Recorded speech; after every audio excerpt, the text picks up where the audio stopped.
Hi guys, welcome to the Love Prescription, all things related to love, sex, and relationships. I'm Dr. Colette Sinclair. And I am Dr. Michelle Dexter. Today, we've got a pretty juicy topic for you. There's been a lot of chat around this, and there's a huge demand in terms of people wanting more information on the topic of emotional affairs. Is it cheating? So that's what we're going to dive into today. Absolutely. Okay, so I think before we get into all the juicy stuff, let's lay a little bit of a foundation. Michelle, do you want to put your sociologist hat on? I do. I'm going to put my professor hat on. Yeah. Okay. So the sociological academic literature is very clear on this, and they've divided affairs into three categories. Category 1 is emotional only affairs. Category 2 is physical only affairs, and category 3 are physical and emotional affairs. So category 1, emotional only affairs, these are non-sexual affairs, but where people are very emotionally close. So this is where one half of the couple is very emotionally close to someone outside of the coupleship. And this is where they're spending a lot of time together. They're having very intimate conversations, whether that's on text or chat or in person. They kind of know each other's, thoughts and feelings and desires of the heart. And so there's a lot of sense of deep emotional intimacy. Mm-hmm. Now, category number two, I can count. They let me out of kindergarten and everything. Category 2, a physical only affair. This is one where there isn't really any emotional connection at all. It's just two people who are getting together basically to have sex. They enjoy having sex with each other. That's fun. That's exciting. They may not even really know each other very well at all. And in fact, that's not the point of the affair. The point of the affair is for sex. Mm-hmm. Now, the third category is an emotional and physical affair. And these are the ones where it's exactly a combination of what we just described. It's hot, it's heavy, it's high sexual feeling and high emotional feeling and that deep connection and deeply in love and this is consuming so much of my time and my energy and my heart and my mind. So the research in the academic world is very, very clear on this, which I find fascinating. Number one, that men are less likely to forgive affairs of a female partner of any kind. Yeah. And that women are much more likely to forgive an affair of any kind. However, women feel the most deeply hurt by an emotional affair of either kind. Yeah. So you'll hear this, sometimes, colloquially, that a woman will ask when she discovers a man in an affair, well, do you love her? Mm-hmm. And a man, when he discovers a woman in the affair, will ask, did you have sex with her? Mm-hmm. And that seems to be, kind of like the crux of the issue. Mm-hmm. Yeah, it's a pretty big, juicy topic. I'm wondering, do you know offhand the percentage of Americans that have affairs? Let's just say physical affairs. It's really not clear in the literature because depending on who you ask, you're going to get different results. But the combination of all of the academic literature I've read on this indicates that it's anywhere from about 15% up to about 40%. 40% is what I know it to be. At the last statistic I heard. But the point is that affairs are far more common than people are willing to admit. And that's the challenge in doing any type of sex or love relationship research is because people can and do lie. Mm-hmm. Yeah, and we are not getting into the controversy or the morality of people having affairs or going outside of relationships. For today's purpose, we are talking about the types of affairs. And what I notice in my practice is that affairs are fairly common. So people come in with presenting symptoms, and part of what's underlying is, hey, I have an awareness that my partner, my spouse is having an affair, and I'm living with this, and I'm dealing with this, and I'm breaking down as a result of this. Another problem is that the person is engaged in the affair and they're hiding it and they feel guilty, and as a result of that guilt, they are really being self-destructive in life and in the relationship. Right. So what we're going to talk about today is an emotional affair, is that infidelity? And to what degree is it infidelity, if it is infidelity? Or, we're just going to look at the information and then serve it up to you as a viewer. What do you think after looking at all of this evidence, and looking at the contrasting points?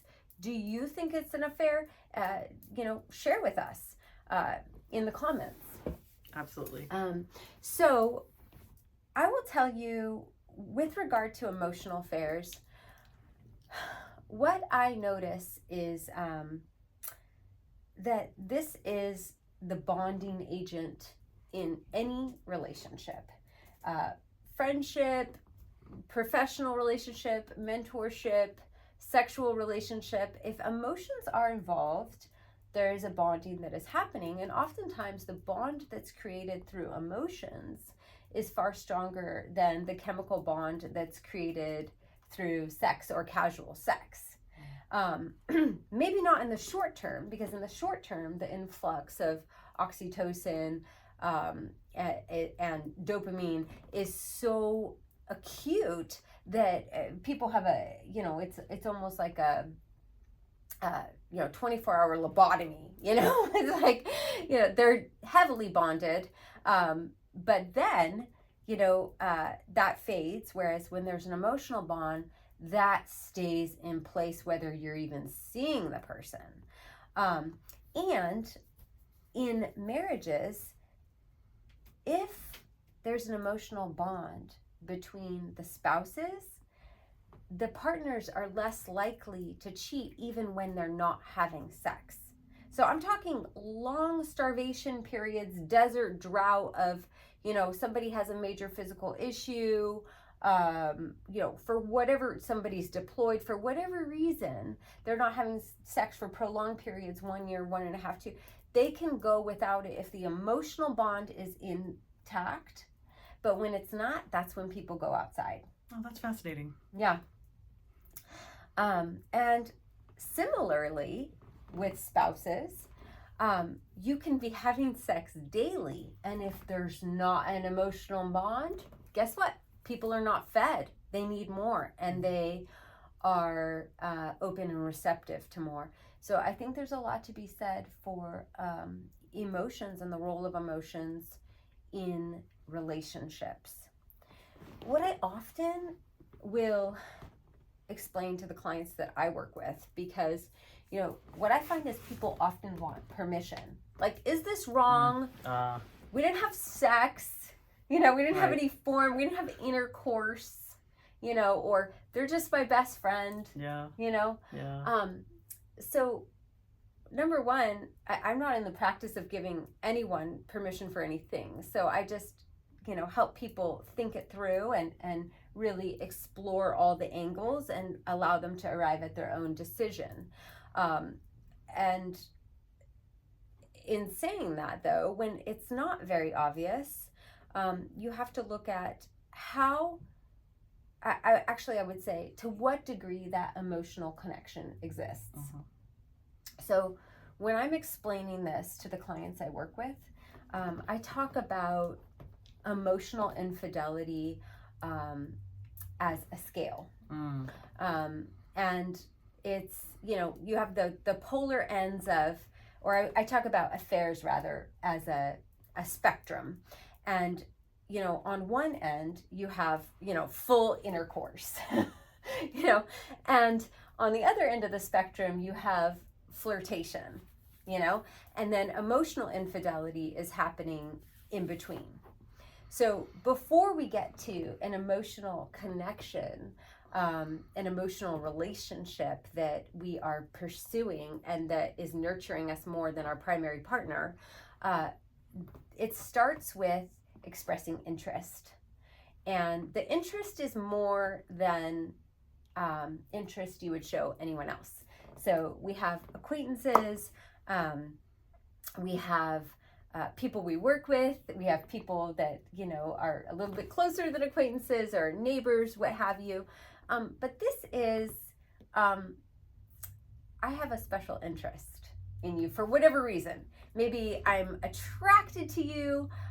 Maybe I like how you tell jokes. But what happens is a flirtation evolves from that spark of interest. Okay? And when you're in partnership, be thinking about what makes your partner susceptible to those sparks of interest, right?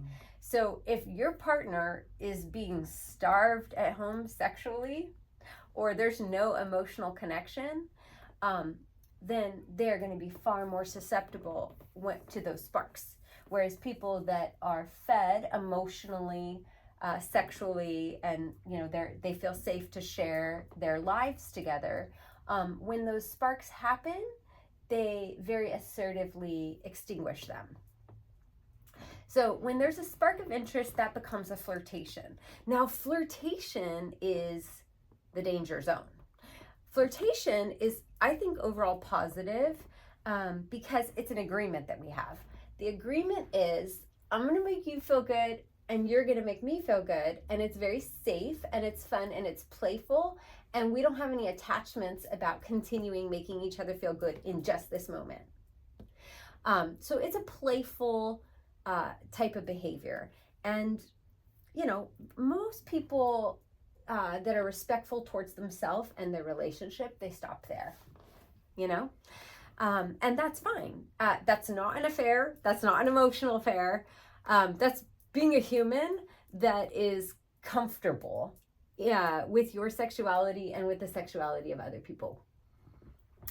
But when there's an opening, because there's an unmet need, and interest is expressed, and you're really receiving a lot from that flirtation, and you don't want to end that flirtation, and that flirtation becomes ongoing, that's when we start to move, along the spectrum towards unfaithfulness. And so in the realm of a continued and ongoing flirtation, what happens is an emotional openness, a psychic openness, if you will. And people begin to expect that playfulness from each other. They begin to look forward to that excitement and that playfulness. And in the openness of that playfulness, they start to share and disclose about who they are. And because there's the excitement that's being generated by, the uncertainty, the novelty, the, everything that goes with the flirtation, they begin to prioritize those interactions, and they begin to want to share what's happening in their life with the person they're flirting with as a priority.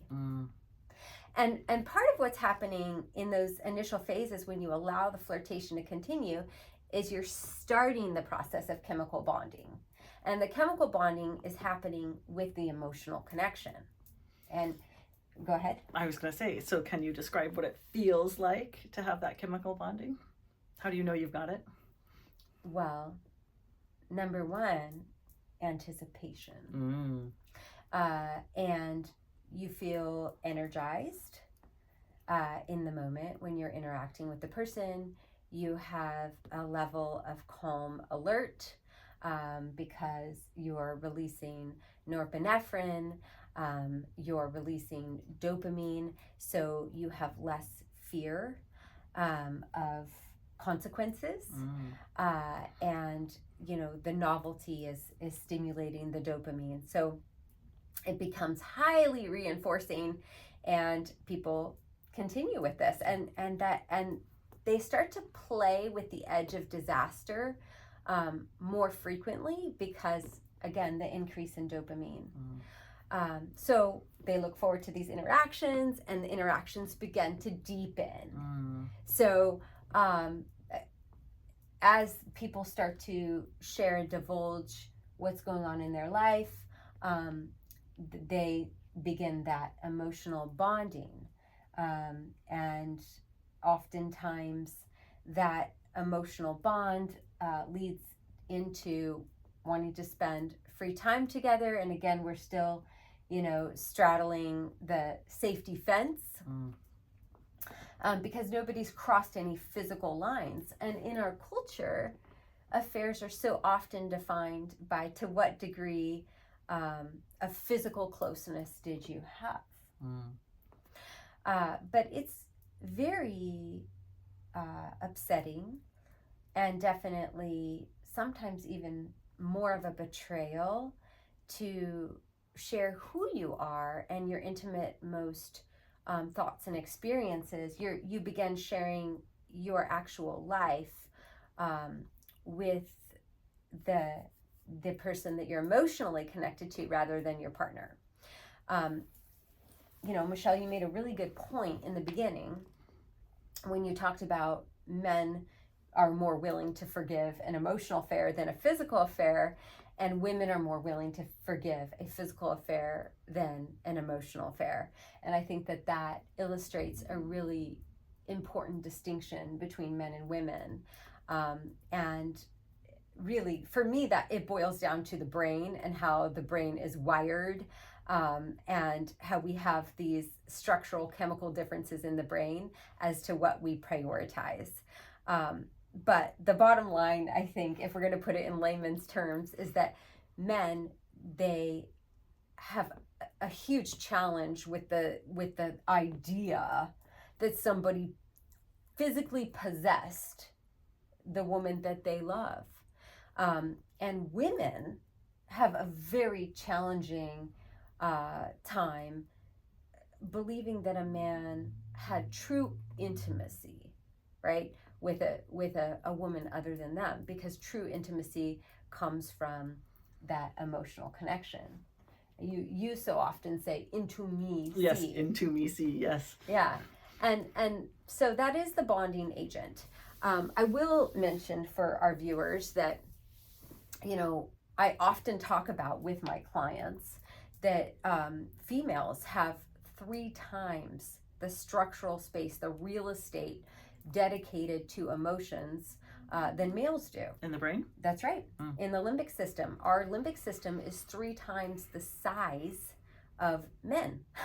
So we're storing more, we're able to access more, we're able to move that into expressive communication easier, we're able to, and we just have a lot more fluidity around understanding and using our emotions.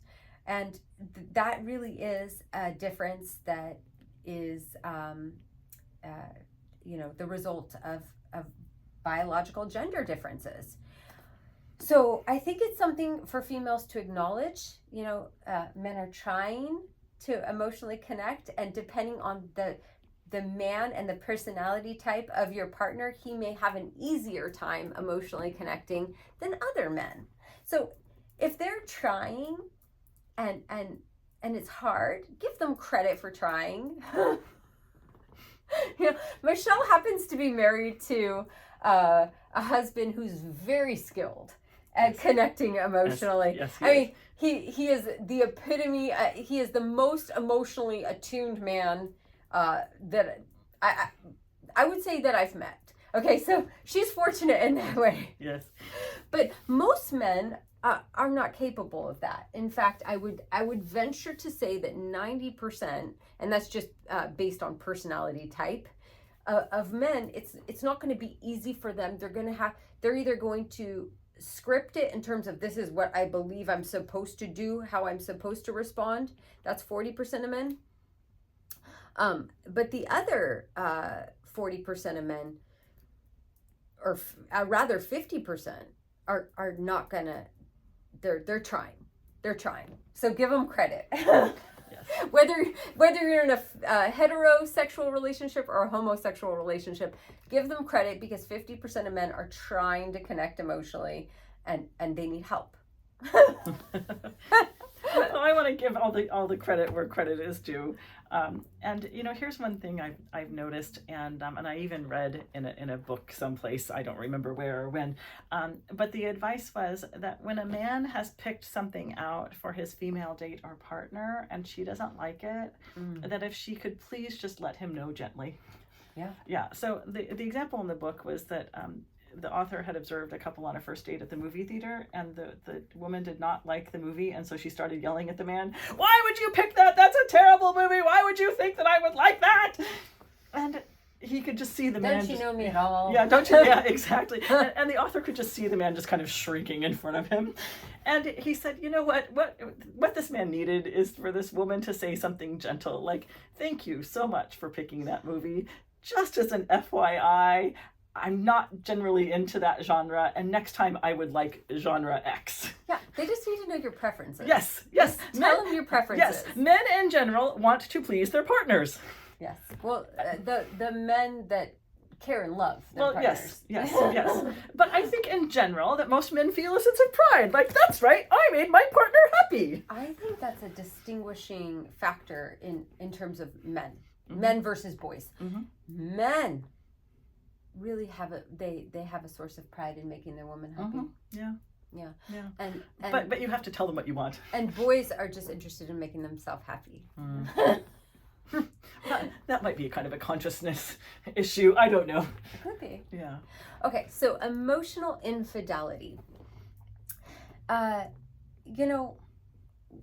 things start feeling so good, when you're moving down that spectrum and the flirtations are frequent and you're sharing more and you're disclosing more about who you are, and now maybe you've changed the setting. Maybe the flirtation's no longer just happening at the grocery store on a certain day and time, and maybe it's no longer just happening at work. Now it's, hey, let's go to lunch. Let's extend this a little bit. Whatever situation it is, what starts to happen is that you very much feel you're engaged in a type of relationship, but again, it's safe because it's platonic. And at the end of the day, you can go back to your partner and say, is a platonic friendship, we're just friends. And there are a lot of perfectly legitimately platonic relationships. So just because there's an opposite sex relationship does not mean that is an emotional affair. Right. Right. But when there is a desire to hang with the person that you are having an emotional affair with, as taking priority over your primary partner, now we're in the affair realm. Okay, so even if you haven't started physically being with this person in any way, if you prefer them to your spouse or partner, you're in the affair zone. What do you think? I think that's probably a good general rule of thumb, and obviously every situation has to be assessed through its own unique merits. And I would say that when there's a balance that has become unbalanced in the relationship, so something like, is my time, my effort, my energy, my emotional energy, my heart space, spending more time over here with this person, that to me signals that we're moving into the emotional affair zone. And that's, something that needs to be paid attention to. You make a really important distinction. So it sounds like you're saying the more headspace that they're occupying. So even if it's like maybe in some situations, some circumstances, you might prefer them to your partner. Well, that would be fine. Like if this is on a project, right? Well, if this is my water skiing friend, that's fine. Like on a project, or a hobby, yeah. And maybe your partner doesn't do that thing, right?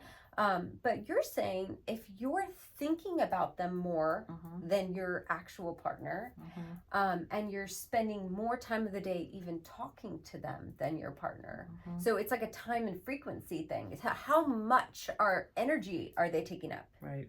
That's a really good point. Yeah, to me, that's something to be paid attention to. Right, because if you think about, like, I don't know how much time you're able to actually have with your spouse on average. But let's just say, for example, you can have 2 hours a day on average, like wake time with your spouse. Right.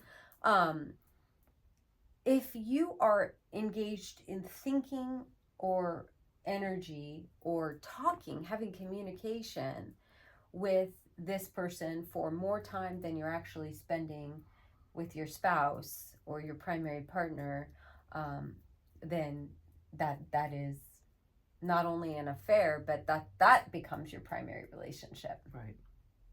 So, do you have any thoughts on how to affair-proof your relationship? Yeah, I think communication is key in every relationship. If there's an unmet need, remember, a spark of interest can only get in when there's an unmet need. And so in relationships, if partners are concerned about the health of the relationship, they should be communicating their needs with one another. So when we communicate our needs, it's up to our partner if they can meet that need or if they can't meet that need. So your partner might say, I can't meet that need for you. Right. And then in that situation, you get to have a conversation about how can we get that need met for you? And how can we meet it constructively? Yes. And it's okay to have needs. Yes. And I think Yes. the key is that you're going to your partner with it first. Absolutely. And I would interject, I'm sorry, that I think it's really important that we understand going into any relationship that no one person is going to meet 100% of your needs. Right. And that's okay. Right. So let's say you have a partner who works a lot and you say, hey, I have more of a need for connection. And can we please make sure that we're connecting at least once a day at this time? Let's just say 9 p.m. Can That's we connect reasonable. at 9 p.m. once a day? Yes. And your partner says, look, I'm really sorry, but work is priority. I'm pushing out this project right now, and I am working until midnight, 4 nights a week. I can't meet that need for you. Then the responsibility is to say, are you okay with me getting that need met elsewhere? Because that need remains and you're not able to meet it. What that does is it shares responsibility. Should there be an affair, should there be engagement outside of the relationship, it shares responsibility. And everybody is acknowledging at that point in time that needs are going unmet. And it's the same thing with sex. I talk to couples all the time where one or more partners, they're completely sex starved, but they've allowed the relationship to get to this point. Right. So I would say if you're in relationship, if you're coupled, how are you tending to your partner's needs? How are you tending to their emotional needs, their sexual needs? Make sure that you're feeding one another, that you're feeding each other in all ways. Because if you're not, then there's Absolutely. you gotta supplement. Absolutely. You're gonna find some snacks.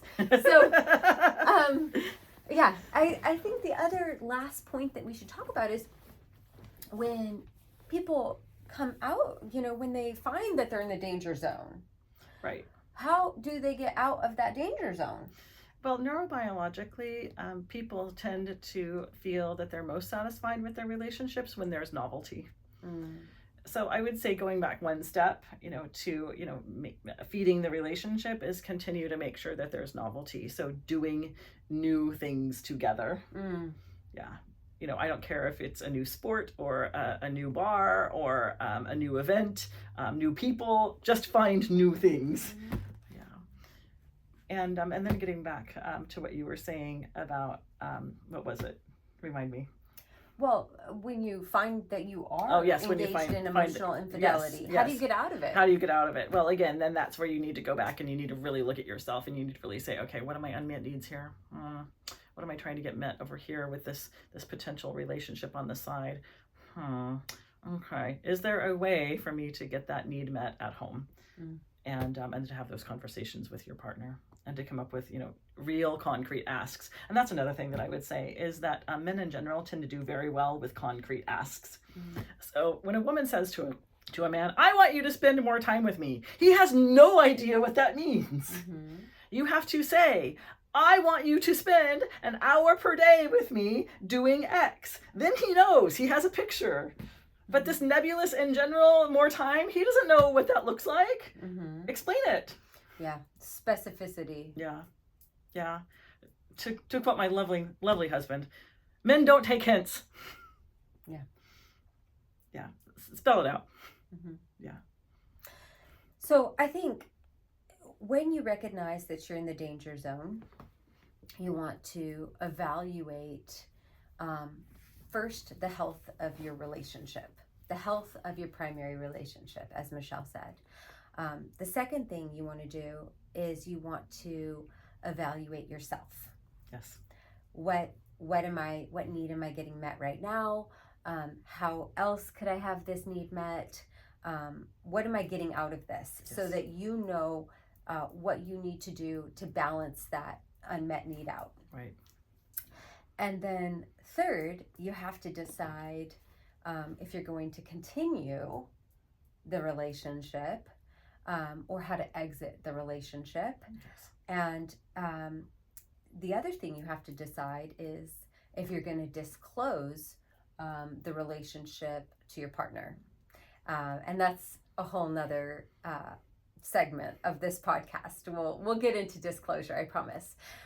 But if you find yourself in the nettles, if you will, once you evaluate your needs and the needs of the relationship, you will be able to weigh those needs against, what you're getting out of the relationship, what you're gaining out of the relationship. And if it happens that the relationship you're engaged in, weighs more, if you're getting more out of that relationship, it's balancing out all of these unmet needs, then, now you have to be honest and authentic with the person that you're engaged in the emotional affair with. And you have to talk about what's realistic. Right. So there's a lot of pieces here. It's not a hard, no, don't do that. And it's not, an easy exit, right. Depending on how long it goes on. And oftentimes these things follow very natural progressions where it turns into dates and it turns into gifts and it turns into very inappropriate behavior before people are willing to acknowledge the extent of the relationship. Right. And at that point, there are definitely going to be hurt feelings involved on one or both people, for both persons, as well as the spouse that is involved when we're at that level. Right. Yeah. So yeah, these are cases where an ounce of prevention is worth a pound of cure. In other words, don't let yourself get too far down that path. Definitely. Yeah. Go ahead and let us know what you guys think Yes. about emotional affairs. Are they affairs? Where do you stand? Put it in the comments. Yeah.